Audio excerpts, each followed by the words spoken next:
हरे कृष्णा। मैं भी कंफ्यूज हूँ, हिंदी बोलूँ इंग्लिश बोलूँ?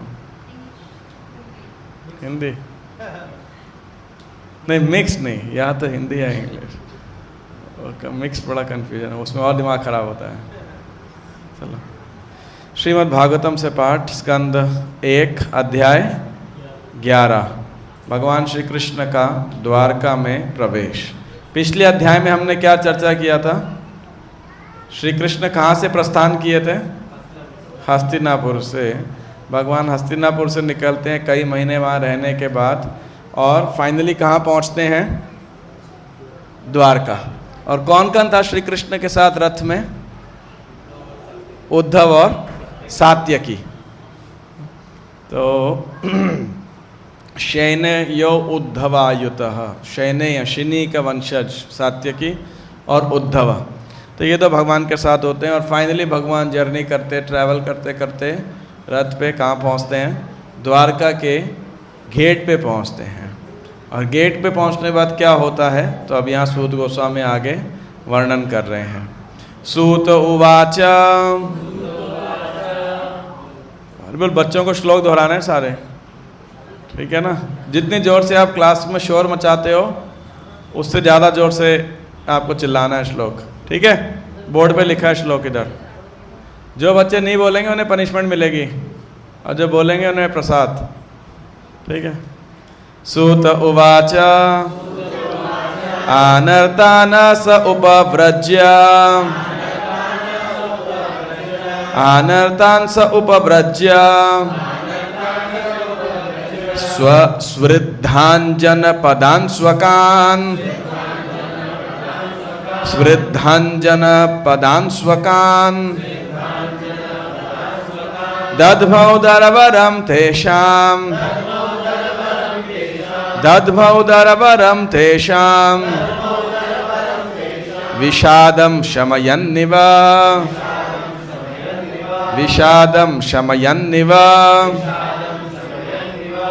तो सूत गोस्वामी बता रहे हैं आनर्तान स उपव्रज्य, तो आनर्तों के देश के नाम से विख्यात अपने अत्यंत समृद्ध राजनगरी द्वारका के निकट पहुंचकर, मतलब जस्ट द्वारका के आउटस्कर्ट्स पे पहुंच करके, गेट पे कह सकते हो, मेन गेट पे, बॉर्डर पे, भगवान ने क्या किया? दध्मौ, शंख बजाया अपना। दध्मौ शब्द और कहाँ गीता में आता है? कहीं याद है किसी को? एक श्लोक में आता है, 5 जन्यम ऋषिकेशो देवदत्तम धनंजयः पौंड्रम दध्मौ महाशंक भीमकर्मा वृकोदरः। तो जो है भगवान दध्मौ अपना शंख बजाया, दरवरम तेषाम, अपना शुभ शंख। भगवान के शंख का नाम क्या है? 5 जन्यम ऋषिकेशो। और उस शंख को बजाते ही क्या हुआ? सब समझ गए ये किसका शंख है? ये भगवान श्री कृष्ण का शंख है। और उसकी घोषणा सुन करके जो है सारे लोगों का क्या दूर हो गया? विषादम शमयन्निव, जो उनका विरह था, कष्ट था भगवान से विरह के कारण,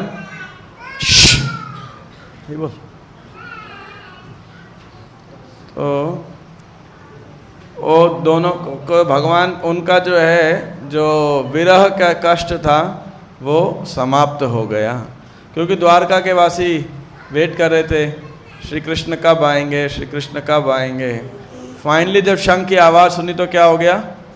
the wait is over, Shri Krishna अब आ गए हैं।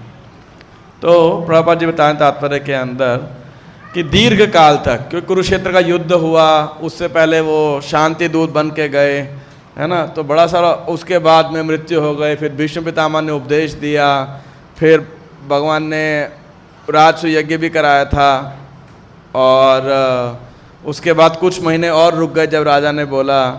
तो फाइनली बहुत लंबा समय हो गया था।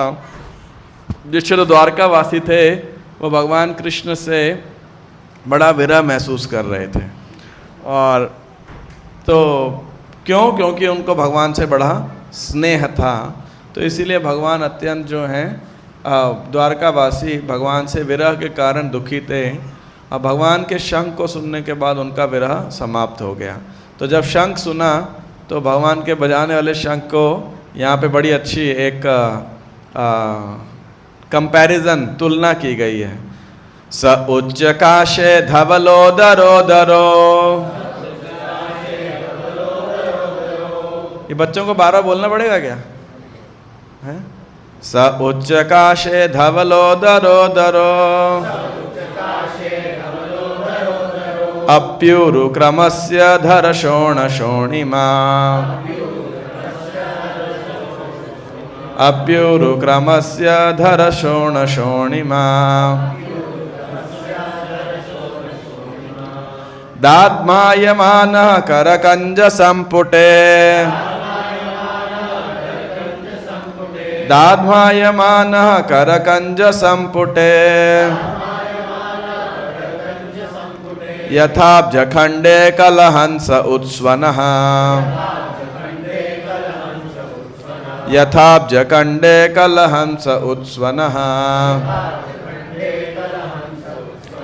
तो उन्होंने बताया जो वो भगवान का शंख कैसा था, सफ़ेद और मोटे पैंदे वाला, मतलब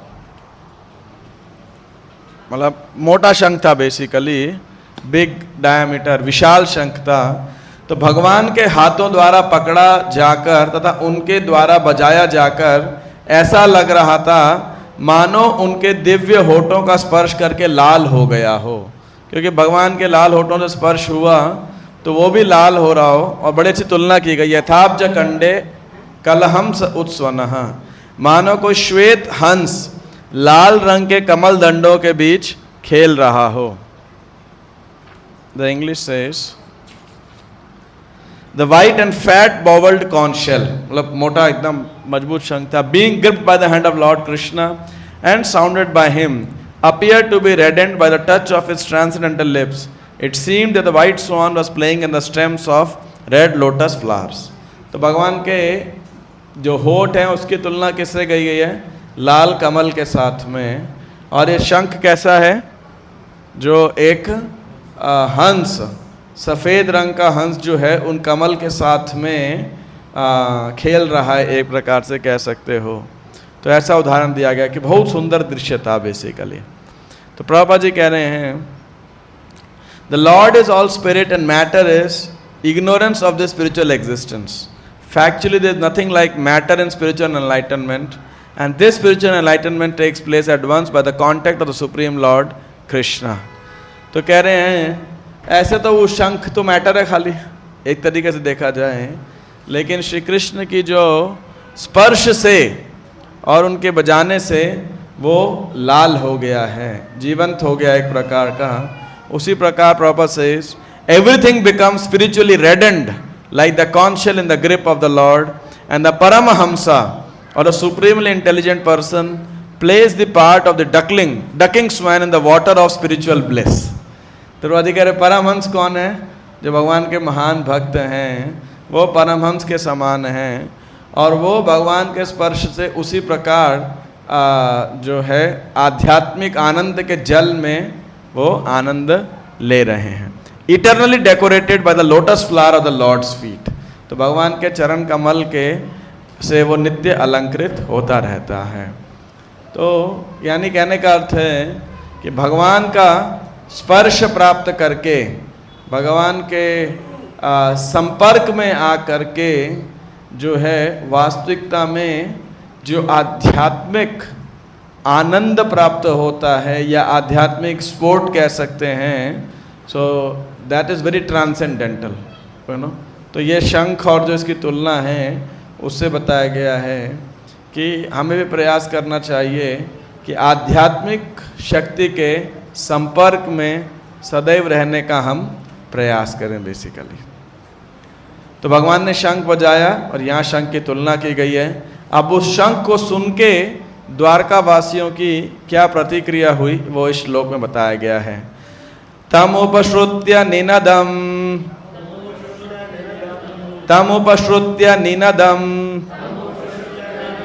जगद्भयभयावहं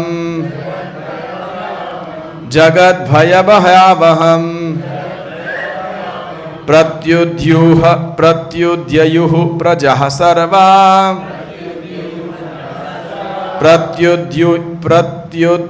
प्रत्युद्ययुः प्रजाः सर्वा भर्तृदर्शनलालसः भर्तृदर्शनलालसः। जितने भी पेरेंट्स हैं ना, जो छोटे बच्चे, उनको बोलो जब भी श्लोक आएगा तो you have to remind them, श्लोक आ गया अभी उनको, they don't have to recite, they have to shout. जैसे स्कूल में चिल्लाते हैं, घर में चिल्लाते हैं ना, तो वैसे आपको चिल्लाना, तो आप याद दिला देना हर बार। सो थोड़े टाइम में उनके पास कुछ एंगेजमेंट रहेगा। तो कह रहे हैं कि जगत भय भयावहम, तो भगवान श्री कृष्ण जो इस जगत भय भयावहम, जगत के भय को भी भयभीत कराने वाले हैं, तो उनके उस शंख को सुनकर तम उपश्रुत्य निनदम, उस नाद को, उस आवाज को उपश्रुत्य सुन करके सारे नवग्रीक जितने थे भर्तृ दर्शन लालसा, अपने स्वामी, भर्तृ मतलब स्वामी कि दर्शन की लालसा से भगवान की ओर दौड़ने लगे, भागने लगे, ताकि वो भगवान का दर्शन कर सकें। तो इतने बड़े उत्साह के साथ में सब ने आवाज़ सुनते हुए जो है वो भागने लगे। प्रभुपाद जी कह रहे हैं, जैसा कि पहले कहा जा चुका है, भगवान कृष्ण के समय में द्वारका में जो नागरिक रह रहे थे वे सभी मुक्त जीव थे, जो भगवान के साथ उनके पार्षदों के रूप में अवतरित हुए थे। वे सभी भगवान के दर्शन के लिए लालायित थे, यद्यपि आध्यात्मिक स्पर्श के कारण वे उनसे कभी विलग न थे। तो ये द्वारकावासी हैं, प्रभुपाद जी कह रहे हैं, ये सारे मुक्त जीव थे और भगवान से बड़े आसक्त थे। आश्चर्य की बात ये होती है कि यही मुक्त जीव स्वयंतक मणि की लीला में भी भगवान पे शक करने लगे, है ना। और इसी अध्याय का जब 19वां श्लोक आएगा तो एक बड़ी इंपॉर्टेंट बात जो है नोट करने वाली होगी। तब तक के लिए बस ये नोट करके रखो कि they are all liberated souls, मुक्त जीव हैं, भगवान के पार्षद हैं द्वारकावासी। और फिर उन द्वारकावासी दौड़ दौड़ के आए तो क्या करने लगे वो, तो ये आने इन श्लोकों में बताया गया है। तत्रोपनीत बलयो रवेर्द्वीपम इवाधृतः आत्मारामं पूर्णकामं निजलाभेन नित्यदा प्रत्युत्फुल्लमुखः प्रोचु हर्षगद्गदया गिरा पितरं सर्वसुहृदं अवितारम इवार्भकः। तो ये सारे नागरिक भाग के आए थे, लेकिन साथ में क्या लाए थे, भगवान के लिए कुछ कुछ भेंट लाए थे। तो वो उपनीत भगवान को ला करके दिया, उन्होंने ऑफर किया। और कैसे किया, रवेर द्वीपम इवादृतः। रवि समझते, रवि किसका मतलब होता है, सूर्य, और दीपम मतलब दिया, लैंप। तो जैसे सूर्य को दिया दिला के आप कोई सूर्य को रोशनी दिखाओगे क्या, सूर्य तो रोशनी का भंडार है, तो उसी प्रकार भगवान से ही सब कुछ प्राप्त हो रहा है, तो आप भगवान को क्या दे सकते हो, है ना। जैसे कभी अपन पहले गाते थे ना ये सब कुछ तेरा क्या लागे मेरा, ऐसा तेरा तुझको अर्पण, ऐसा रहता था ना। तो बात तो सब कुछ तो आपका ही है, तो आपको क्या ही ऑफर कर सकते। तो जैसे सूर्य को दीपक दिखा के आप कौन सी रोशनी प्रकट कर दोगे, आप क्या कर दोगे, उसी प्रकार से सब कुछ तो पूरी सृष्टि भगवान की है। तो भगवान को कोई भेंट देना तो उसी प्रकार है जैसे सूर्य को दिया दिखाना, क्योंकि भगवान ही आपकी सारी इच्छाएं पूरी करते हैं।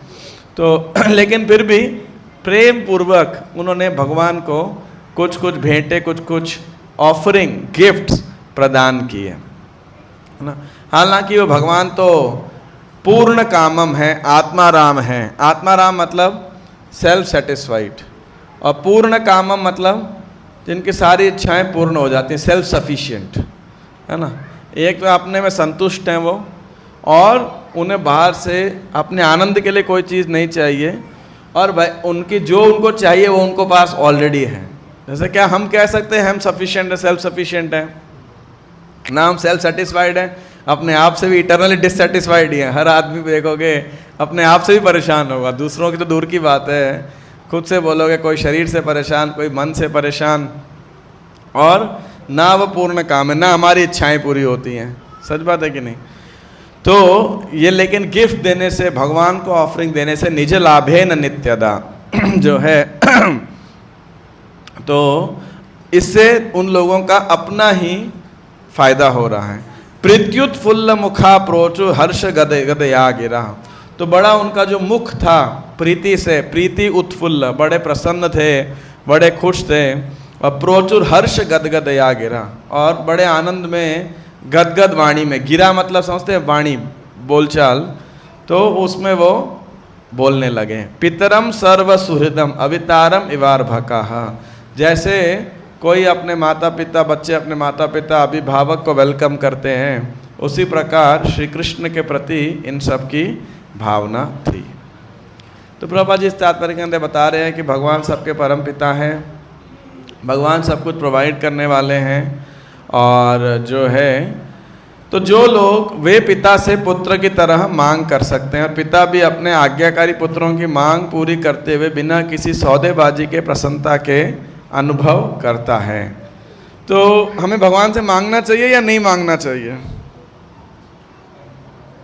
क्या कहते हैं, मांगना चाहिए नहीं मांगना चाहिए? क्या हुआ ऐसा साइलेंस, मतलब कोई टफ क्वेश्चन पूछ लिया? हाँ कितने लोग कहते हैं हाँ मांगना चाहिए, कितने लोग कहते हैं नहीं मांगना चाहिए भगवान से, और बाकी लोग क्या कह रहे हैं? चलो दूसरा क्वेश्चन, आप भगवान से मांगते हो या नहीं? कितने लोग मांगते हैं, कितने लोग नहीं मांगते हैं? तो देखो जो शुद्ध भक्त होता है जनरली वो भगवान से कुछ नहीं मांगता है ना। इसमें लिखा है देखो, सूर्य की पूजा करते समय पूजा करने वाला उनसे कुछ न कुछ मांग करता है, लेकिन भगवान की भक्ति करने पे दोनों ओर से कोई मांग किए जाने का प्रश्न नहीं उठता है। यह तो भगवान और भक्त के बीच शुद्ध प्रेम रस स्नेह का प्रतीक है। तो देख शुद्ध भक्त होता है जनरली वो भगवान से कुछ नहीं मांगता है, वो जानता है कि रक्षिष्यति इति विश्वासो गोप तृप्ते वर्णम तथा, कि भगवान ही हमारे रक्षक हैं, भगवान ही पालक हैं। जब भगवान इस दुनिया में बड़े बड़े जानवरों का, जलचरों का, पक्षियों का पालन कर रहे हैं तो हमारा क्यों नहीं करेंगे, तो उसको विश्वास रहता है। लेकिन दूसरी बात भगवान कह रहे हैं, फिर भी बेटा अपने बाप से कुछ मांगेगा तो भिखमंगा थोड़ी कहलाएगा। कभी मान लो आपका बेटा आपके पास आए और बोले पापा पैसा दो, कुछ खिलौना खरीदना है, तो आप क्या बोलते? चल मांगते भाग जाए यहाँ से। आप ऐसा थोड़ी भगा देते हो उसे, है कि नहीं? हर देखता है भीख मांगने आ जाता है। कभी ऐसा होता है कि आपने अपने बच्चों को ऐसे भगा दिया हो, हर से मांगते रहते हो? कभी किसी ने किया ऐसा? विचार भी नहीं आया होगा कि 2 थप्पड़ मारे और बोले भाग जाए यहाँ से, भीख मांगे हो तुम, है ना? तो ऐसे ठीक है, आप समझा सकते हो, उसे टाल सकते हो या दिला सकते हो, लेकिन आपको ये नहीं लगता कि भाई आप सौदेबाजी कर रहे हो कुछ, तो प्रसन्नता ही होती है ना? हाँ, वही बच्चा आपका अगर जाके पड़ोसी से मांगेगा, अंकल पापा नहीं दिला रहे आप दिला दो, तो आपको कैसा लगेगा? तो 2 थप्पड़ फिर भी लगाओगे, तब तो फिर भी बोलोगे कि घर में कोई कमी थी। तो ऐसे ही भगवान को छोड़ के यदि उनका भक्त किसी और से कुछ मांगता है तो फिर भगवान को उतना अच्छा नहीं लगता। लेकिन भगवान से मांगते हैं तो चलो भगवान कहते हैं अपना ही बच्चा है, अपने से मांग रहा है, कोई दिक्कत नहीं है।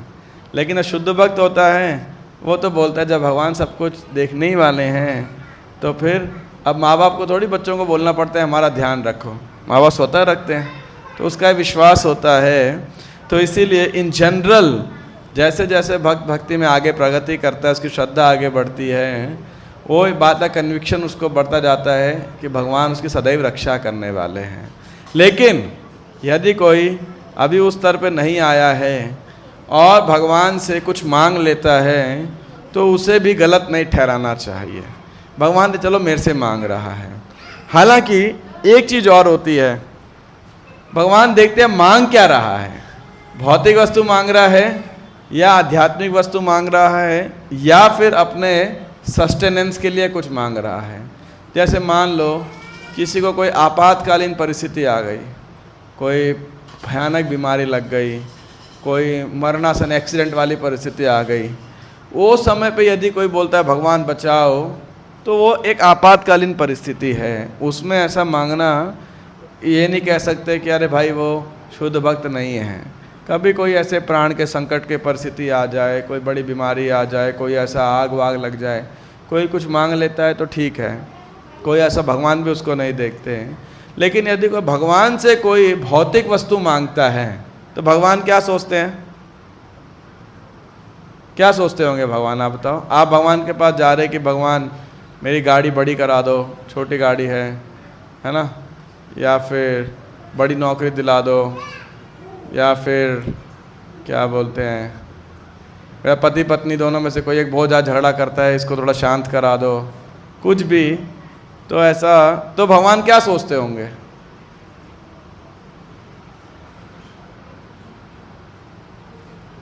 हैं? भगवान क्या सोचते हैं बताओ तो? भगवान सोचते हैं, भगवान कह रहे हैं चैतन्य चरितामृत में कि जब कोई ऐसे मेरे से मांगता है तो मुझे लगता है ये तो बड़ा मूर्ख आदमी है ना, मुझे एकदम प्यार याद नहीं आ रहा। और फिर कहते हैं यही मूर्ख आमी विज्ञ यही मूर्ख विषय के न दिबा, है ना। चलो ये मूर्ख है तो क्या हो गया, आमी विज्ञ मैं तो पंडित हूँ, मैं तो जानकार हूँ, विषय के न देवा मैं इसको विषय क्यों दूंगा, ये और बन जाएगा। स्वचरणामृत दिया विषय भुलाइया, कि मैं तो इसे अपने चरणों का अमृत प्रदान करके सारा जो ये विषय वस्तु है उसका विष है ये नहीं प्रदान करूँगा, है कि नहीं। तो ऐसा भगवान सोचते हैं कि चलो बच्चा है, अभी गलत चीज़ मांग रहा है, लेकिन मेरा कार्य इसको सुधारना बेसिक है ना। तो इस प्रकार से भगवान सोचते हैं। तो हम सबको प्रयास करना चाहिए कि क्रमशः हम उस स्तर पे आ सकें जहाँ पे हम भगवान पे पूरी तरह निर्भर रह सकें और हमें उनसे कुछ मांगना ना पड़े। लेकिन फिर भी यदि कोई ऐसा है जो भगवान से मांगता है तो उसे बार बार डिस्करेज मत कीजिए। कई बार क्या होता है, कोई नया भक्त आता है, नए होते हैं, या मान लो पुराना भक्त भी है, अभी भक्ति में उतने उन्नति नहीं किया है, तो हमारी फिलॉसफी सुन सुन के कई बार इतना डिस्करेज हो जाता है कि वो भगवान से मांगना दूर भगवान के पास आना ही छोड़ देता है।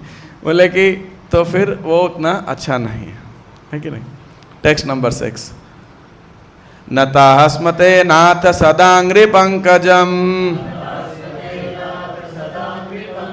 वीरिंच वैरिंच सुरेंद्र वंदितम परायणम क्षेम मिहेच्छतां परम न यत्र कालः प्रभवेत् परः प्रभुः। तो अब जो सब भगवान को गिफ्ट वगैरह दे दिया, उन्होंने भेंट दे दी, भगवान जो कि पूर्ण काम है, आत्मा राम है, अब वो भगवान से प्रार्थना कर रहे हैं। तो आने वाले जो कुछ श्लोक हैं दे आर प्रेयर्स बेसिकली। तो आपको लग सकता है अरे ये तो बड़ी बोरिंग सी प्रार्थनाएं हैं। कई बार ऐसा आपके कितनों के साथ होता है, जब आप किताब पढ़ते हो प्रेयर्स आती है तो जल्दी ख़त्म हो, है ना। So but is a very beautiful prayers. Prayers को पढ़ने के लिए ये बच्चे को ज़्यादा शोर नहीं मचा रहे आप लोग? कौन है ये? उनको आगे बिठा दो सारों को यहाँ पे। तो वो सब द्वारकावासी जो हैं भगवान से प्रेयर्स ऑफर करने लगते हैं। तो मैं कह रहा था कि जब प्रार्थना को आप पढ़ रहे हों तो वन हेल्पफुल वे इज़ कि आप उसके संस्कृत के श्लोकों को थोड़ा समझ पाते हैं ना, तो फिर प्रार्थना समझना और याद करना थोड़ा आसान होता है। तो इसमें देखते हैं नताहा। नताहा मतलब क्या होगा, अंदाज़ा लगाओ। नतमस्तक होना है ना, हम आपको नतमस्तक होते हैं हम सब। स्म ते नाथ मतलब आप, और नाथ मतलब मालिक, स्वामी, है ना। आप है स्वामी, हम आपके सामने क्या होते हैं, नमस्कार करते हैं, नतमस्तक होते हैं। सदा अंघ्रि पंकजम, पंकज मतलब लोटस, पंख मतलब कीचड़, जो मतलब कीचड़ में जन्म लेता है, और अंघ्रि मतलब जो जो पैर के नीचे का हिस्सा क्या बोलते हैं? सोल्स। हिंदी में क्या बोलेंगे? तलवे, पैर के जो तलवे रहते हैं। तो सदैव आपके जो चरण कमल हो गए, पंकज आंग्री, आपके जो पैर हैं, वो किसके द्वारा? विरिंची वैरिच्य सुरेंद्र वंदितम, वो किसके द्वारा वंदना किए जाते हैं? 3 लोगों के द्वारा। विरिंची मतलब होता है ब्रह्मा जी, और विरिंची से उत्पन्न हुए वो कौन है? वैरिंच्य, मतलब शिव, ब्रह्मा जी से जो उत्पन्न हुए, यानी शिव जी भी हैं, और सनक सनातन, यानी जो अन्य जो ब्रह्मा जी से जो सृष्टि खासकर तो वो सब। और तीसरा कौन है? सुरेंद्र मतलब जो सुर मतलब देवता, और देवताओं का जो राजा है यानी इंद्र देव है। तो आप सदैव ब्रह्मा जी, चतुष्क कुमारों, शिव जी के द्वारा और इंद्र इत्यादि देवताओं के द्वारा क्या है? वंदितम। परायणम क्षेमम इहेच्छथाम परम। क्षेमम कहाँ पे सुना है आपने वर्ड क्षेमम? योगक्षेमम वहाम्यहम्, LIC है ना?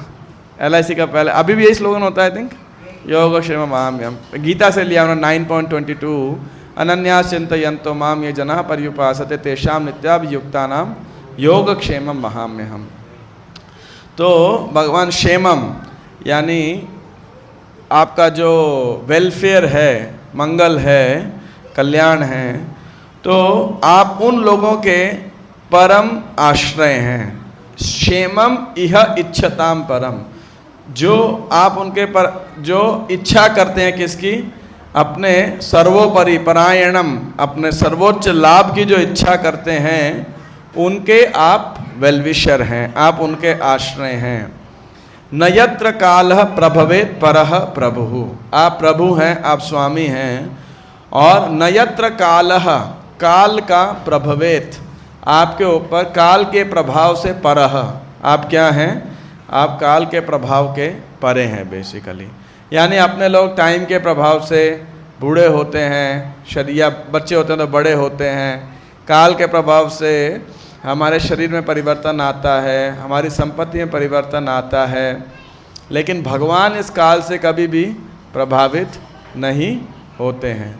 जैसे हम कभी नहीं देखते कि श्री कृष्ण 50 साल के हैं तो चेहरे पे झुर्रियाँ पड़ रही हैं, बूढ़े हो गए हैं, 100 साल के हैं तो लाठी लेके चल रहे हैं, स्पेक्स लग गए हैं। ऐसा हम भगवान को काल का प्रभाव नहीं पड़ता है। तो उन्होंने प्रार्थना किया, हे भगवान, आप ब्रह्मा, चारों कुमार तथा स्वर्ग के राजा जैसे समस्त देवताओं द्वारा भी पूजित हैं। आप उन लोगों के परम आश्रय हैं जो जीवन का सर्वोच्च लाभ उठाने के लिए इच्छुक हैं। आप परम दिव्य भगवान हैं और प्रबल काल भी आप पर अपना प्रभाव नहीं दिखा सकता। तो इस प्रकार से भगवान की वो उपासना कर रहे हैं कि हे भगवान, आप चाहे हमारे साथ रहते, लेकिन हमें पता है कि आप तो ब्रह्मा, चतुष्क कुमारों, इंद्र आदि देवताओं के भी वंदनीय हैं, वो भी आपके चरण कमलों की वंदना करते हैं और आप काल के प्रभाव से परे हैं, है ना? इस प्रकार से वो भगवान को प्रार्थना करते हैं। भवाय नस्त्वं भव विश्व भावना, त्वमेव माता सुहृत्पतिः पिता, त्वं सद्गुरुर्नः परमं च दैवतम्, यस्यानुवृत्त्या कृतिनो बभूविमा।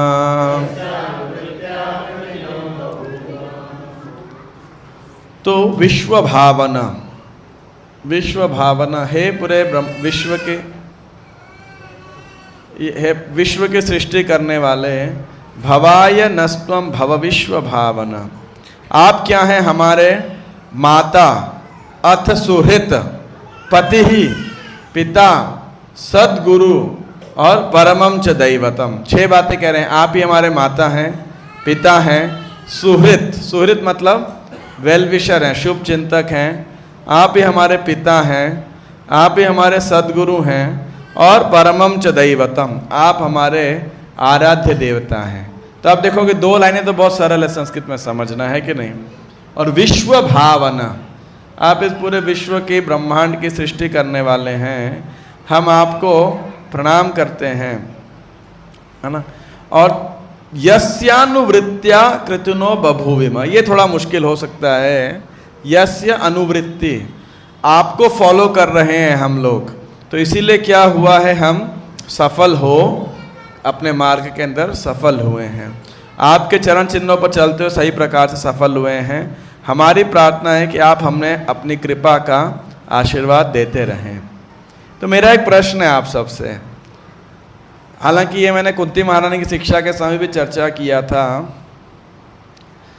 जब हमें कोई भौतिक सफलता प्राप्त होती है, मान लो अच्छी जॉब लग गई, पारिवारिक सुख मिल गया, अच्छा लाइफ पार्टनर मिल गया, पति हो या पत्नी हो, और अच्छी बिजनेस डील हो गई, एग्ज़ाम में अच्छे नंबर आ गए, एट्सेट्रा एट्सेट्रा, मान लो कोई भी और सफलता मिल गई, क्या हम इसे कह सकते हैं कि ये भगवान की कृपा है या नहीं?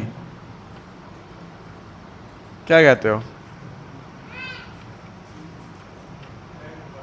हाँ बोलिए बोलिए। है तो इट इज़ अ डिजायर्ड कृपा या नहीं? ये नहीं पता। Good honest answer. और कोई आप क्या कहते हैं, भगवान की कृपा है या नहीं है? अच्छा, अगर कृष्णा सेंटर में है तो कृपा है, और अगर कृष्ण सेंटर में नहीं है तो फिर कृपा नहीं है। बच्चे लोग क्या कहते हैं, फुटबॉल का मैच जीत जाते भगवान कृपा है नहीं है? है? मेहनत है। और जब हार जाते हो उस दिन वो भगवान की इच्छा है।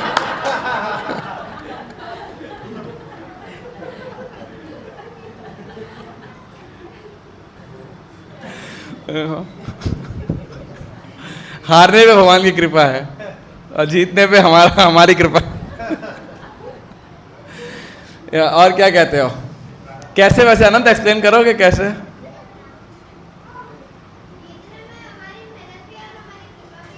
ओके, हाँ, और हारने पे?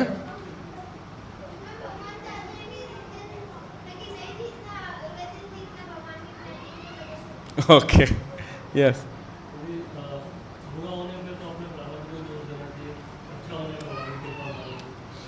तो इसमें देखिए, कई बारी मेरा ऐसा थोड़ा व्यक्तिगत मानना है, कुछ एविडेंस तो मैं स्क्रिप्चर से ज़रूर दे सकता हूँ कि ये जो फ्रेज़ आता है यस्य हम अनुगृह्णामि हरिष्यत धनम शनैः, तो जब किसी का कोई मान लो चीज़ छीन जाती है तो नॉर्मली हम फिलोसॉफिकली तो यही बोलते हैं कि उस पे ऊपर भगवान की विशेष कृपा, यस्य हम अनुगृह्णामि हरिष्यत धनम शनैः।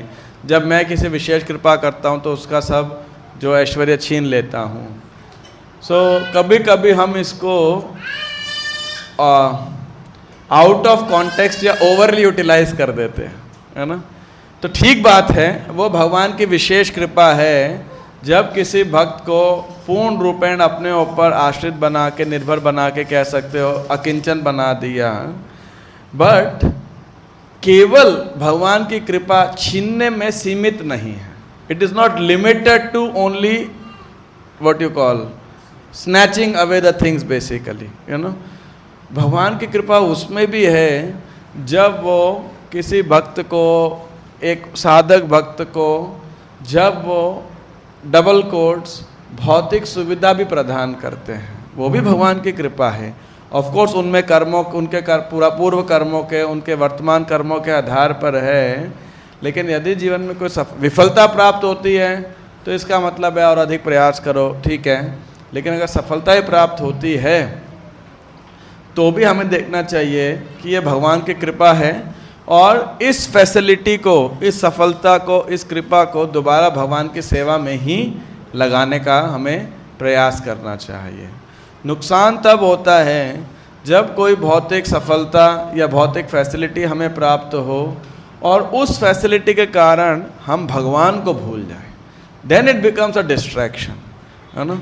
Otherwise if we get any good result in exam, good partner, good facility, whatever, good money, business deal, good job, that is also mercy of the Lord, as long as it utilize the service of the Lord. और कुंती महारानी भी कह रही है कि देखो हमारा पूरा राज्य संपन्न क्यों है, तव वीक्षित ही, बिकॉज आपकी मर्सीपूर्ण ग्लैंस की वजह से। तो नहीं तो बोलती कि सारा युद्ध, ये क्या बोलते हैं, रेगिस्तान हो गया आपकी तव वीक्षित ही। मान लो अगर हम खाली उस फिलॉसफी को बोलेंगे तो इसका मतलब जितने खेत खलिहान हैं, जितना खान वगैरह माइंस वगैरह हैं, ये सब भगवान की कृपा दृष्टि से नहीं है। जो बंजर भूमि है, रेगिस्तान है, ये सब भगवान की कृपा है अदरवाइज। तो whether Krishna gives, whether we receive or we lose, both are mercy of Krishna like that. और स्पेशली एज डिवोटीज को जब हमें कोई सफलता प्राप्त हो तो हमें देखना चाहिए कि भगवान की कृपा है और हमें और ज़्यादा भगवान का आभारी होना चाहिए। इंस्टेड ऑफ कई बार, हर जगह तो नहीं मैं कहूँगा as a not as a general principle, लेकिन कई जगह देखने को मिलता है कि भक्तों को कभी कभी कोई सुविधा प्राप्त होती है तो वो ओवर वैरागी बन जाते हैं, रिनंशिएंट, डिटैच के मामले में कि ये बेकार है, ये बेकार है, या फिर इस फिलॉसफी को बहुत प्रोपोगेट करते हैं। तो जब so the point is when you get a facility we should take care of two things. First of all कि अति सर्वत्र वर्जयेत, कि आप उसमें ओवर इंडल्ज ना हो जाइए, इतने एनग्रॉस ना हो जाएं से उस फैसिलिटी को यूटिलाइज करने में। और दूसरा हमें विचार करना चाहिए, प्रयास करना चाहिए कैसे जो सुविधा हमें प्राप्त हुई है भगवान की कृपा से और हमारे कर्मों की वजह से, उसको भगवान की सेवा में लगाया जाए। यानी आपके पास कोई भी एबिलिटी है तो उसको भगवान की सेवा में लगाने का हमें प्रयास करना चाहिए, भगवान की सेवा में यूटिलाइज करने का प्रयास करना चाहिए। तो वो कह रहे हैं हम द्वारका वासियों के पास तो खूब भौतिक सुविधा है, they are very well to do, ऐसा तो नहीं है। तो वो कह रहे हैं कि ये सब आपकी कृपा दृष्टि के कारण ही है। और अब आगे वो द्वारका का क्या फॉर्च्यून है द्वारका वासियों का भगवान के साथ रहते हुए, वो और एक्सप्लेन कर रहे हैं आगे। अहो सनाथा भवता स्म यद्वयम्, ये बच्चे लोग श्लोक कौन से बच्चे श्लोक बोलेंगे, इसी हॉल वाले या दूसरे बार वाले? बोलना है अभी आपको। अहो सनाथा भवता स्म यद्वयम् त्रैविष्टपानामपि दूरदर्शनम् प्रेम स्मित स्निग्ध निरीक्षणाननम् पश्येम रूपम तव सर्व सौभगम। आप में से कोई रिसाइट करना चाहता है बच्चों में से? कर लोगे? थोड़ा मुश्किल श्लोक है। तो कह रहे हैं अहो सनाथा स्मवता स्म यद वयम, हमारा वयम बड़ा सौभाग्य है कि अब हम दोबारा सनाथ हो गए हैं। सनाथ मतलब आप दूर गए हुए थे तो हमारे मालिक नहीं थे, स्वामी नहीं थे, आज आप वापस आ गए हो तो अब हम आपके संरक्षण में दोबारा आ गए हैं। भवता स्म यद वयम, क्योंकि और हमारा क्या सौभाग्य है, अरे तू भी तो यदुवंशी, इतनी क्या बड़ी बात है? नहीं, आप महान हो, आप तो पूर्ण काम हो, आत्मा राम हो। लेकिन एक और महानता बता रहे हैं, त्रैविष्ट पानाम।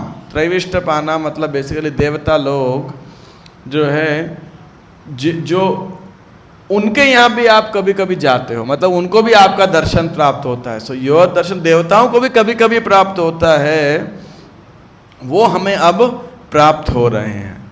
और प्रेमा स्मिता, आपका प्रेम से मुस्कुराता मुस्कान वाला जो चेहरा है, स्निग्ध, वेरी लविंग कह सकते हो, अफेक्शनेट, निरीक्षण आननम। तो आननम होता है मुख बेसिकली, और आपका जो निरीक्षण मतलब देख रहे हो, आपकी जो क्या बोलेंगे ग्लैंस, दृष्टिपात, तो आपका जो मुस्कान है, आपका मुस्कुराता हुआ चेहरा है और आपकी कृपापूर्ण ग्लैंस दृष्टिपात है, पश्येम रूपम तव सर्व सौभगम, अब हमें उसका दर्शन प्राप्त हो रहा है। और आपका रूप कैसा है? सर्व सौभगम, सारा सौभाग्य प्राप्त करने वाला है।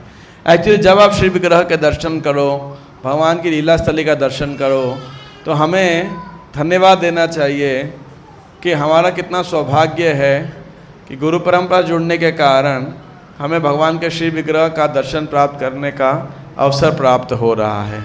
क्योंकि भगवान का दर्शन करने से बहुत सौभाग्य की उदय होती है।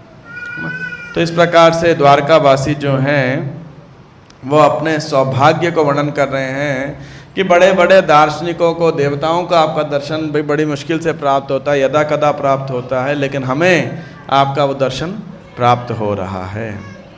यर्हाम्बुजाक्षा पससार वो भवान, यर्हाम्बुजाक्षा पससार वो भवान, कुरून् मधून् वात सुहृद्र दीक्षया, तत्राब्द कोटि प्रतिमः क्षणो भवेत्, तत्राब्द कोटि प्रतिमः क्षणो भवेत्, रविं विनाक्ष्णोरिव नस्तवाच्युत, रविं विनाक्ष्णोरिव नस्तवाच्युत।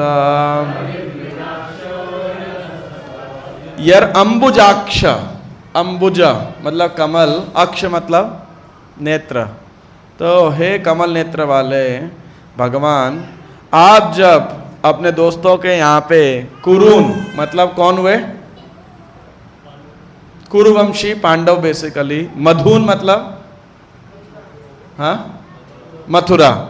मधु कहाँ गए थे आप? मधुवन है ना। या मथुरा का पुराना नाम क्या था याद है? हमने वहाँ चर्चा भी किया था, मधुपुरी। मधुपुरी। तो जब आप उनके यहाँ चले जाते हो, मथुरा या कुरुवंशियों के यहाँ हस्तिनापुर इत्यादि चले जाते हो, तत्र अब्द कोटि प्रतिमः क्षणो भवेत्। एक एक क्षण हमें कैसा लगता है?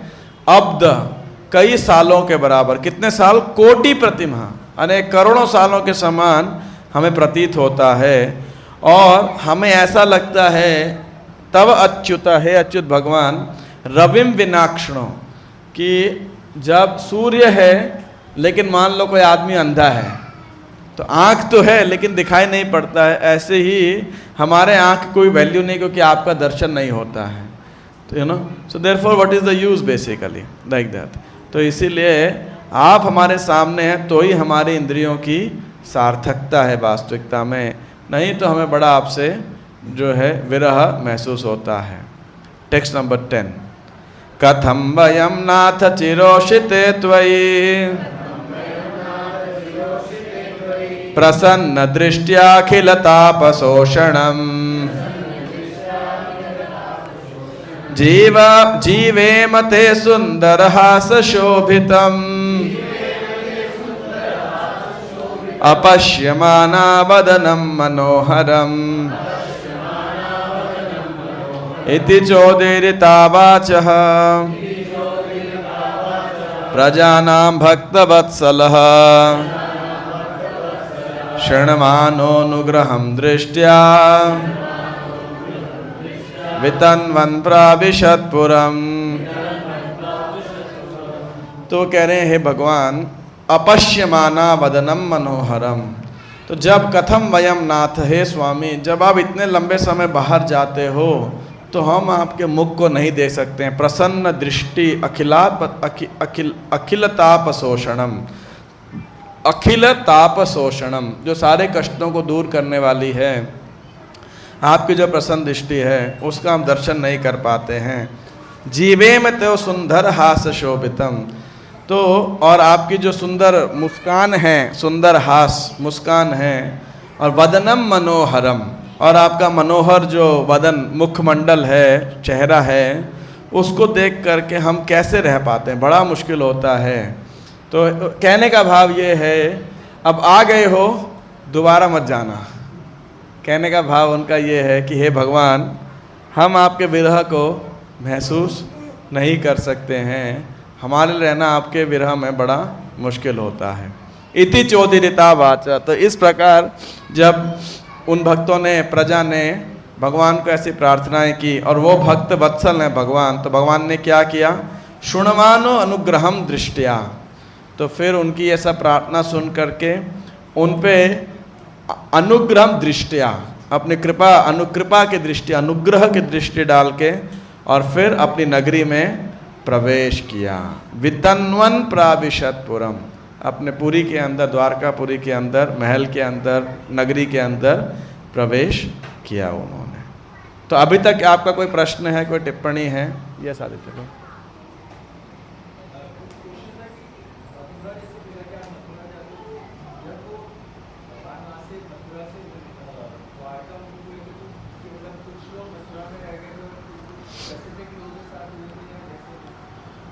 ओके, इनका प्रश्न है कि जब भगवान यहाँ मथुरा बोला गया है, तो मथुरा तो पूरी ट्रांसफ़र कर दी थी, तो क्या मथुरा में कुछ लोग रह गए थे जिनको मिलने के लिए भगवान आते हैं?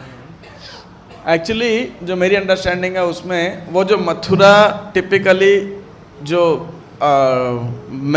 महल या नगरी थी बेसिकली, वो शिफ्ट हो गई। जो भगवान ने, मथुरा नगरी नहीं शिफ्ट हुई, रादर सॉरी, मथुरा वासियों को एक नई नगरी में भगवान ने शिफ्ट कर दिया, द्वारकापुरी के अंदर। तो डेफिनेटली ऐसा तो नहीं है कि मथुरा उजड़ गई। सेकंड, मथुरा के आसपास, यहाँ स्पेशली इसलिए वृंदावन लिखा हुआ है, ब्रजवासी तो नहीं गए द्वारका में, और जो अन्य तो जितने ब्रजवासी हैं वो सब वहीं हैं। तो वो कह रहे हैं कि आप कभी इधर जाते हो, कभी उधर जाते हो, जैसे भगवान मिथिला जाते हैं एक बारी, है ना। तो ये कारण में हम आपका विरह नहीं महसूस कर पाते हैं। बाकी मथुरा में कौन पीछे रहा होगा ये तो नहीं पता, लेकिन इतना है कि श्री कृष्ण के तिरोभाव के बाद में भगवान ने बोला द्वारका नगरी भी समुद्र में चली जाएगी, और फिर युधिष्ठिर महाराज ने वज्रनाभ को मथुरा मधुपुरी का राजा घोषित करके नियुक्त किया था। तो डेफिनेटली हम ये तो नहीं कह सकते कि मथुरा पूरी उजाड़ हो गई थी। तो दैट। और क्या प्रश्न था? Yes, normally used to give that mic ना आदमी।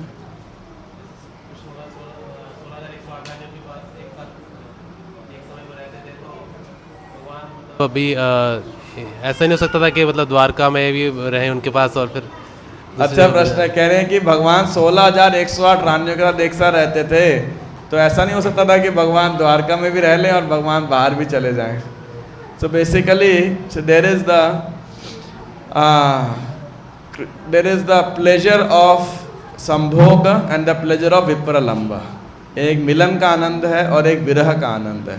तो दोनों का आस्वादन जो है भगवान भी करना चाहते हैं और अपने भक्तों को भी कराना चाहते हैं। So therefore this pastimes are enacted in that, है कि नहीं? और कोई प्रश्न?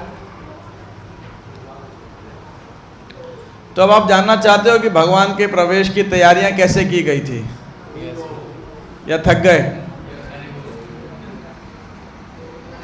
बड़ा कंफ्यूज्ड हूँ मैं। आगे मैं तो थक गया हूँ, मुझे पता है, तो इसलिए मैं पूछ रहा हूँ। अगर आप छुट्टी दोगे तो मेरी छुट्टी हो जाएगी जल्दी।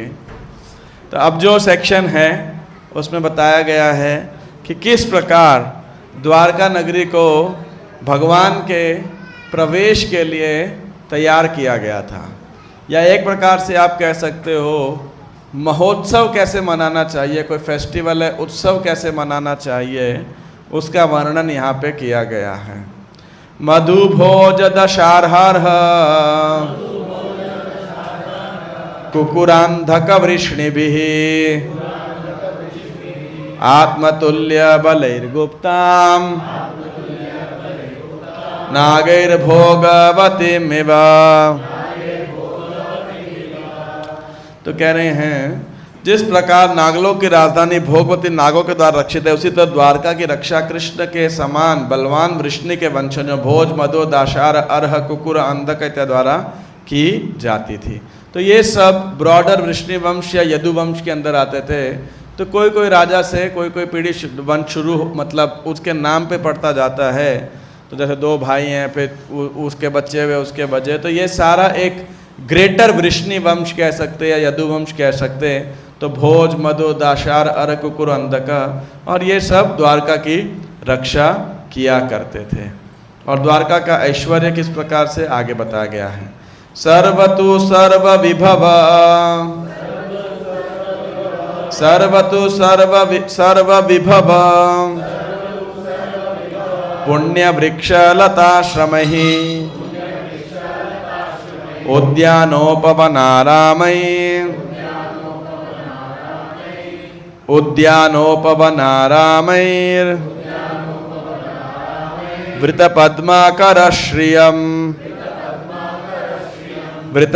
वृतपद्माकरश्रियम्। तो वो कह रहे हैं सर्व ऋतु सर्व विभव, सारी ऋतुएं, सारा ऐश्वर्य पुण्य वृक्ष लताश्रम ही। और यहाँ पे पवित्र वृक्ष, पवित्र लताएं, बेले वो थी, आश्रम थे, उद्यान बगीचे, उपवन फूलों के बगीचे, आराम ही क्रीड़ा के लिए पार्क इत्यादि, वृत्त, और उन पार्क्स में क्या था, पद्माकर श्रियम, छोटे छोटे लेक्स थे जहाँ पे लिली और लोटस इत्यादि फूल सब उगे हुए थे। तो द्वारकापुरी समस्त ऋतुओं के ऐश्वर्य से पूर्ण थी। उसमें सर्वत्र आश्रम, उद्यान, पुष्पोद्यान, पार्क तथा कमलों से परिपूर्ण जलाशय थे। तो इसमें एक बात जो कि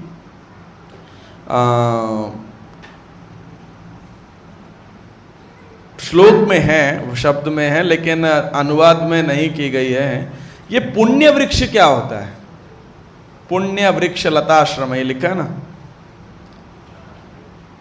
कोई आइडिया है? पुण्य वृक्ष क्या होता है? पवित्र पेड़। कोई अपवित्र पेड़ भी होते हैं?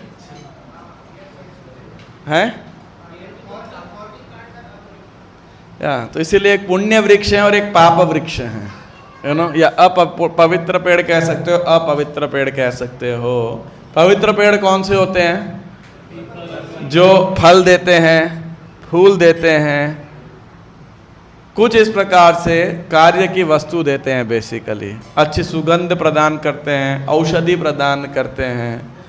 और कई कई पेड़ होते हैं जो ज़्यादातर किसी काम के नहीं होते, ज़्यादा से ज़्यादा हुआ तो ईंधन जलाने के काम आ जाएंगे, बस फर्नीचर बनाने के काम भी नहीं आते। तो ऐसे जो पेड़ होते हैं उनको पाप वृक्ष कह सकते हो, अपवित्र वृक्ष कह सकते हो बेसिकली। और तो दोनों प्रकार के वृक्ष सृष्टि के अंदर हैं। There auspicious trees and pious trees and they are impious trees basically. मुझे एग्जैक्ट तो नहीं पता, आजकल शहरों के अंदर जल्दी उगने के लिए सड़कों के किनारे कुछ पेड़ लगा देते हैं, पता नहीं कौन सा पेड़ रहता है वो, सफ़ेदा तो यूकेलिप्टस हो गया ना, अब नहीं लगाते। क्या कारण लगाते थे?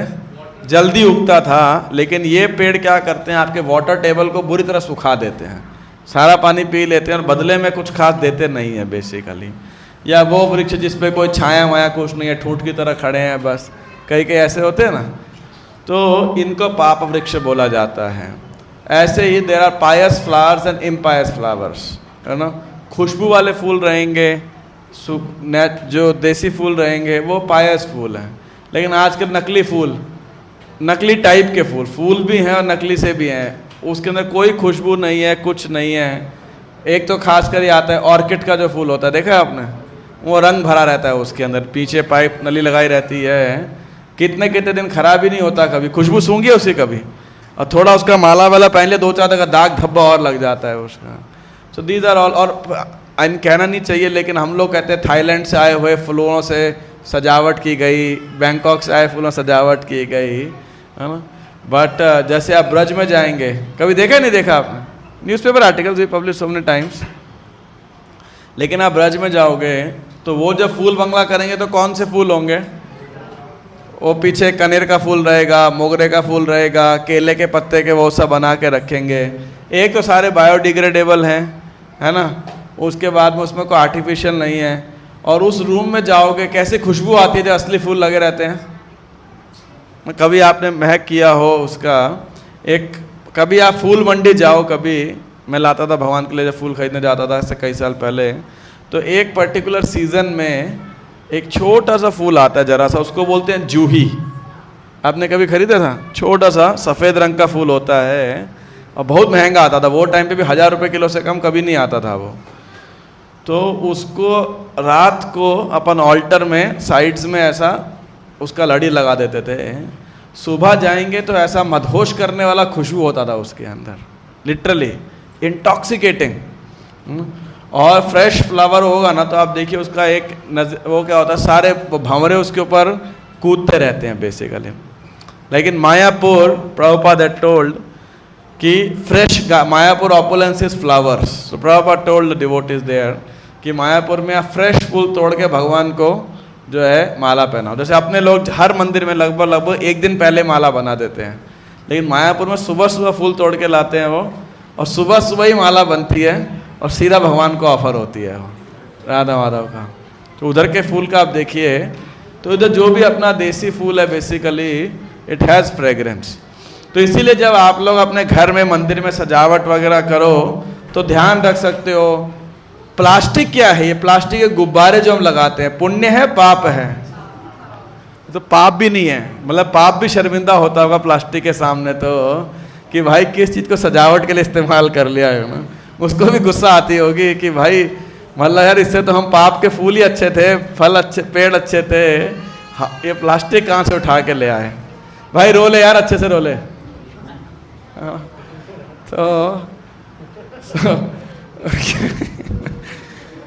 तो ये जो प्लास्टिक की चीज़ें, गुब्बारे और आजकल के उल्टे सीधे चीज़ें जो हम लगा देते हैं, तो आप सोच सकते हो कलयुग के लोगों की मति कहाँ पर होगी, है ना। Otherwise decoration means fruit, flowers, trees, plants और इस प्रकार के शुभ, अभी आगे और चीज़ें आएंगी, शुभ वस्तुएं क्या होती हैं जिससे पहले काल में सजावट, डेकोरेशन या महोत्सव मनाने के लिए तैयारी की जाती थी। तो जब आप लोग अपने घरों में खासकर कभी कभी ऑल्टर सजाते हो, कुछ फेस्टिवल मनाते हो, तो we devotee should try not to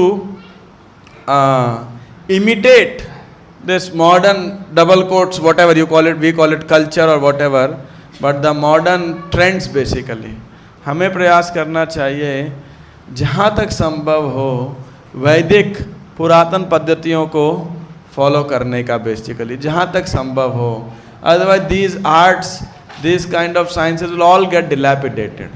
जैसे अब तो काफ़ी कम हो गई, पहले बीच में थर्मोकोल की प्लेट आया करती थी, now we have got biodegradable options. या इवन मैं तो कह रहा हूँ डिस्पोजेबल यूज़ करना अपने आप में इतना एक गंदी चीज़ है ना, चाहे पेपर के भी क्यों ना हो। ज़्यादा करना तो वो बढ़िया था, मिट्टी के जो हुआ करते थे कसोरे, या मिट्टी के कसोरे और वो कप, या पत्ते के कप, पत्ते के वो पत्तल, है ना। तो वो कल्चर को अपने को ऐसा इस्तेमाल जितना हो सके संभव करना चाहिए। खासकर आप सब लोगों को जो कि अभी युवा पीढ़ी हो, जब आपके बच्चे देखेंगे तो वो भी उसी चीज़ को फॉलो करेंगे बेसिकली, है ना। तो ऐसे चीज़ों को हमें समझना चाहिए क्या ऑस्पिशियस है और क्या इनऑस्पिशियस है। तो आगे क्या सजावट है ध्यान से सुनिएगा, 3-4 श्लोक करके विल कंक्लूड फॉर टुडे। गोपुर द्वार्ग मार्गेषु कृत कौतुक तोरणाम चित्रध्वज पताकाग्रैर् अंतः प्रतिहता तपाम। तो भगवान के स्वागत के लिए नगर का द्वार, गोपुर द्वार, घर के मार्गेषु घरों के दरवाजे, सड़क के किनारे झंडियों से सजे बंधनवार से बहुत ही सुंदर ढंग से केले के वृक्षों तथा आम की पत्तियों जैसे मांगलिक प्रतीकों से सजाए गए थे। झंडियाँ, फूल मालाएं तथा चित्रित संकेत एवं लिखे गए सुवाक्य धूप को अवरुद्ध कर रहे थे। तो वहाँ क्या यूज़ किया गया, आपने याद होगा ना, आम के पत्ते ऐसे बांध करके क्या बोलते हैं उसे, बंधनवार, राइट, है ना। वो तोरण किसे बोलते हैं, तोरण, और बंधनवार किसे बोलते हैं, उसी को बोलते हैं। हाँ, तो तोरण, वो उसके बाद के केले के वृक्ष, केले के पत्ते के जो पत्तियाँ या वृक्ष, और इसके अलावा ऑफ कोर्स अब तो खैर प्लास्टिक आने लग गए, लेकिन ऐसे क्या होता है झंडियाँ लगाई जाती हैं। आपने खासकर हमारे गीता मैराथन यज्ञ होता है तो हम हमेशा ट्राई करते हैं ऊपर से वो बांधने के लिए बेसिकली। हालांकि आजकल हम अब ट्राई करते हैं पेपर वाले आ जाए कम से कम, रंग बिरंगे एट्सेट्रा। इसके बाद में ऑस्पिशियस साइंस, जैसे स्वास्तिक, या वैष्णव तिलक हो गया, शंख चक्र गदा पद्म भगवान के ऐसे हो गए। तो ये सबको करने का हमको जो है प्रयास करना चाहिए, या अच्छे को शुभ संदेश लिखे हों तो इस प्रकार से जो है हमें सजाना चाहिए। Actually when I read this section, so not read but studied in Bhakti Vaibhav, and then our teacher taught us these things। तो उसके बाद आपको याद होगा जो पुराने भक्त हैं, हमने मंदिर में कई बार आपने देखा होगा केले के पेड़ से सजावट किया था। हमने केले का पूरा बाग उगा दिया था यहाँ पे, उस वाले पार्क में बहुत सारे केले, तो उसको काट लो थोड़ी देर में फिर उग जाता है वो, तो काट के हमारे मंदिर सजाते थे। आपने एक बार देखा था पूरा हमने शुगर केन से डेकोरेशन किया था पूरा, रिमेंबर दैट? राधाष्टमी था, आई थिंक जन्माष्टमी था हमने पूरा, क्योंकि ये मैंने सोचा था कि भाई अभी जो नकली चीज़ है ये इस्तेमाल नहीं करनी, तो let us make the best. तो फिर एक फ्लावर डेकोरेटर वाले को मैंने बुलाया, तो कह रहे, उसने कहीं का उदाहरण दिया, कह रहे आप शुगर केन से जो है वो करवाओ, क्या बोलते हैं, डेकोरेशन। फिर बाद में हमने उसे खोल के और जूस वाले के पास भेज के उसका खूब जूस भी पिलाया भक्तों को। It was fully utilised. फिर एक बार हमने नारियल से, जो सूखे हुए नारियल होते हैं कोकोनट्स, उनसे पूरा बैकड्रॉप बनाया था डेकोरेशन। तो ऐसे नेचुरल चीज़ों से भी आप जो है बहुत अच्छी सजावट हम कर सकते हैं और करने का प्रयास भी करना चाहिए। आगे क्या किया गया है? सम्मार्जित महामार्ग रथ्यापणक चत्वराम सिक्ताम गंधजलैरुक्ताम फल पुष्पाक्षतांकुरही। तो पूरा जो महामार्ग है, जो सड़क है, उसको साफ किया गया। रथ्य और जो छोटे रास्ते हैं उनको भी साफ किया गया। आपणक बाजार को साफ किया गया। चत्वराम चबूतरे चौक जो होते हैं उनको साफ किया गया। किससे किया गया? सिक्ताम गंध जलैरुक्ताम, सुगंधित जल से, है ना।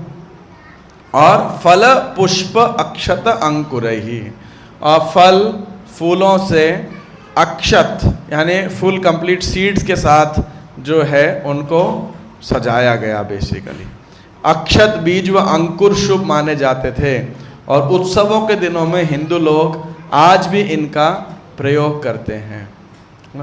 These are considered very auspicious science, और हम सब भक्तों को इस प्रणाली को जानना चाहिए और इसको फॉलो करने का जहाँ तक संभव हो प्रयास करना चाहिए, है ना। क्योंकि नहीं तो ये भागवतम में लिखे गई चीज़ें आर मीनिंगलेस इन अ वे। अगर हमने इसे अपनाना नहीं है, हमारे अलावा तो हम किससे आशा करेंगे अपनाएगा भी इसे, आप बताओ। Isn't it? अगर इस्कॉन डिवोटी ही प्रभुपाद जी के तात्पर्यों को और भागवतम की बातों को नहीं अपनाएंगे, तो दुनिया में और दूसरा कौन व्यक्ति है जो अपनाने के चांसेस भी हैं उसको? Hardly. So therefore we should try to in detail, whenever we have a festival, you know, small or big, we should try to decorate it with details for the pleasure of the Supreme Lord, basically. द्वारे द्वारे गृहाणाम च दध्यक्षत्फलक्षुभिः अलंकृतां पूर्णकुंभैः बलिभिः धूपदीपकैः। द्वारी द्वारी, हर घर पे गृहाणाम च, क्या था? दही, अक्षत फल मतलब बिना टूटा हुआ, होल फ्रूट। इक्षु भी, गन्ना, that's where I got the idea, sugar cane, है ना, शुगर केन। तथा पूरे अलंकृताम पूर्ण कुंभई, जो कलश होता है, घड़ा होता है, तो जल पात्रों के साथ पूजन की सामग्री, धूप दीपकही, और धूप तथा बत्तियां सजा दी गई थी। तो हर घर पे जो है कलश रखे हुए थे, और फुल सीड्स, फ्रूट्स और जलपात्र इत्यादि इत्यादि, और उससे भगवान का सजावट किया गया था। इनफैक्ट इन विलेजेस, मैंने ब्रज में भी देखा है और एक दो जगह पे देखा है, कोई पर्टिकुलर फेस्टिवल्स होते हैं जो पूरा उस समय गन्ने का हार्वेस्ट हुआ रहता है ना, वो जिस पे ऊपर पत्ती भी रहता है, तो वो पूरे के पूरे ले जा करके अपने घर के बाहर ऐसा वो लोग रखते हैं, गेट के ऊपर में and they celebrate. हाँ, some festivals I've seen at few villages कि वो ऐसा उसको करते हैं. So this, तो Bhagavatam teaches the full culture of life basically, और इसीलिए ये अंतिम तात्पर्य के साथ प्रभुपाद जी कह रहे हैं, वैदिक प्रथा के अनुसार स्वागत विधि शुष्क नहीं होती. जैसा कि ऊपर उल्लेख है, स्वागत के लिए केवल राजमार्ग तथा गली कूचे ही नहीं सजाए गए थे, अपितु अपने अपने सामर्थ्य के अनुसार आवश्यक वस्तु जैसे धूप, दीप, फूल, मिठाई तथा स्वादिष्ट खाद्यों द्वारा भगवान की पूजा भी की गई थी. ये सभी वस्तुएं भगवान को अर्पित की गई और वहाँ पर एकत्र नागरिकों में प्रसाद वितरित किया गया. अतएव यह आज के शुष्क स्वागत जैसा न था. प्रत्येक घर भगवान का ऐसा स्वागत करने के लिए प्रस्तुत था. अतएव राजमार्ग तथा गली कूचों के घर घर में ऐसा प्रसाद नागरिकों को बांटा गया और यह समारोह सफल रहा. प्रसाद वितरण के बिना कोई भी उत्सव पूरा नहीं होता और यही वैदिक संस्कृति की शैली है. Therefore online classes sometimes the yajna is not complete. Of course that's the best use of bad bargain. तो जब भी कोई ऑनलाइन क्लास लेता है तो मैं बोलता हूँ आपको सबको प्रसाद प्लेट ऑर्डर करनी पड़ेगी, then it will consider complete. Anyhow, तो कोई भी उत्सव प्रसाद वितरण के बिना पूरा नहीं होता. So therefore that's how Dwarka के जो लोग थे उन्होंने श्री कृष्ण के आगमन पे इस प्रकार उनका स्वागत किया, भगवान से प्रार्थनाएं अर्पित करी. और अब आगे क्या होगा, अब बताया जाएगा कौन कौन भगवान को मिलने के लिए आया. भगवान के बड़े, भगवान के समवर्गीय मित्र, मंत्री, दोस्त, और उसके बाद में भगवान के पुत्र, और फिर भगवान की अपनी रानियों के साथ में भेंट बेसिकली. तो 16 ऑनवर्ड्स ये डिस्क्रिप्शन है जहाँ पे अलग अलग प्रजा के वर्ग, भगवान के मित्र, संबंधी, परिचर इत्यादि वो सब भगवान को मिलने के लिए आते हैं. और इसकी चर्चा हम अगली बारी करेंगे कि कौन कौन भगवान को किस प्रकार के अपने अलग अलग रिलेशन के कारण मिलने के लिए आते हैं. जय ग्रंथराज श्रीमद् भागवतम की जय. Yes, take.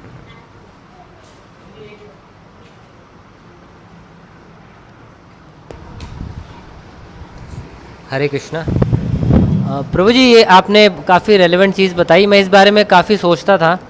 तो क्या होता है, जैसे हमारे प्रोग्राम होते हैं, बेस में होते थे, घर पे भी होते, तो आजकल क्या होता है, वो एक रूम फ्रेशनर आता है. वो तो मंदिर वाला तो ठीक है, तो आई थिंक उसके अंदर अल्कोहल होता है. मंदिर वाले में भी होता ही होगा. अच्छा, तो एक तो उससे तो बड़ा अल्कोहल तो इनऑस्पिशियस.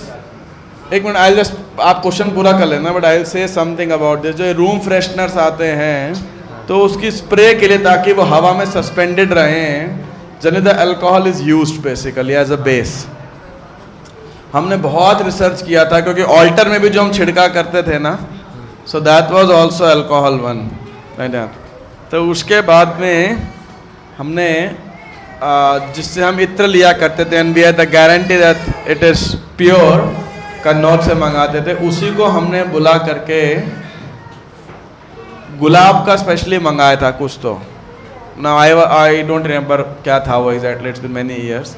और उसको हम पानी में डाइल्यूट करके, there was a process how to make it, फिर ऑल्टर में यूज़ किया करते थे. करंट ट्रेडिशन अब मैं चेक कर लूँगा दोबारा, आपने बोला. तो it's very difficult, but I am sure even temple वाला भी will not be 100% alcohol free. I feel alcohol तो आई थिंक इनऑस्पिशियस ही हो गया वो तो. फिर महा इनऑस्पिशियस डेफिनेटली. ये it's not only inauspicious, it is impure also. इससे अच्छा तो नहीं लगाए. वन गुड थिंग इज लोबान वगैरह जला के, can we keep little silence. तो लोबान या जो सुगंधित चीजें होती हैं वो जला करके खुशबू कर लो, that's better. That was my next question, actually already answered. So I have like some of our rooms in our building, office वगैरह में, so I don't use a room freshener. I have kept a very nice small stick, चंदन की stick है, and a match stick. उसको जला के मैं room में जला देता हूँ बेसिकली. उसको भगवान को भी दिखा के and put in the room. So it is offered to the Lord. So it is not for my fully sense. It is a prasad, and it makes the place, you know, inhabitable. It is not that bad and small. गाड़ी वाला कैसे करोगे मुझे नहीं पता, है ना. गाड़ी में वो लगाना पड़ता है ना, फ्रेग्रेंस के लिए. So I have no idea how to do that. इत्र कौन सा? ना ना ना, at least in the temple what is being used for the deities इत्र है। हाँ हाँ हाँ, जनरली नो, इत्र में बहुत सारे वो केमिकल्स और सब डाल देते, सिंथेटिक वगैरह, बट प्योर इत्र अगर आपका प्रमाणिक सोर्स से है तो a common type of it is sandal based, basically चंदन की लकड़ी का बेस बना के और उस ऑयल पे वो बाकी इत्र निकाला करते हैं। बड़ा प्रॉब्लम इधर लालच के चलते इंडिया में जितना इत्र बनता है उसमें बहुत सारा इत्र पहले जाएगा अब्रॉड, फिर दुबई में उसके अंदर कुछ मिक्सचर करेंगे, उसका वो कुछ अरेबिक नाम डाल डोल के, उसके बाद वो 50 गुना दाम ऊपर आके वापस सेल होगा basically. But if you see are जो मॉर्निंग में हम डिटीज के लिए यूज़ करते हैं उसका फ्रेगनेंस अच्छा खासा लंबा रहता है, you know, like that for days together. If you keep it at your home also it gives a solid fragrance actually, तो वो प्योरिटी का है। पता था कि आ रहे हैं, कि भगवान आ रहे हैं उस वक्त, मतलब द्वारका वासियों को पता था कि भगवान आ रहे हैं, पता था। ईमेल व्हाट्सएप तो नहीं किया था, ये तो श्योर है। मतलब तैयारियां जैसे करी हुई थी पहले से। एक्चुअली वैदिक टाइम में महोत्सव मनाना कोई मुश्किल काम नहीं था, है ना, और ये सब चीज़ें तो आसानी से मिल जाती हैं और लोग भी एक्टिव होते थे। आजकल प्रॉब्लम क्या है, सब मेड से द्वारा, नौकरों के द्वारा, ड्राइवरों के द्वारा काम कराने की या पैसा दे के कॉन्ट्रैक्ट कराने की, लेकिन वो टाइम पे लोग खुद भी किया करते थे, मेहनती होते थे और उनकी प्रथा भी होती थी, जो दास दासियाँ होते हैं सब मिलके किया करते थे ऐसे करके।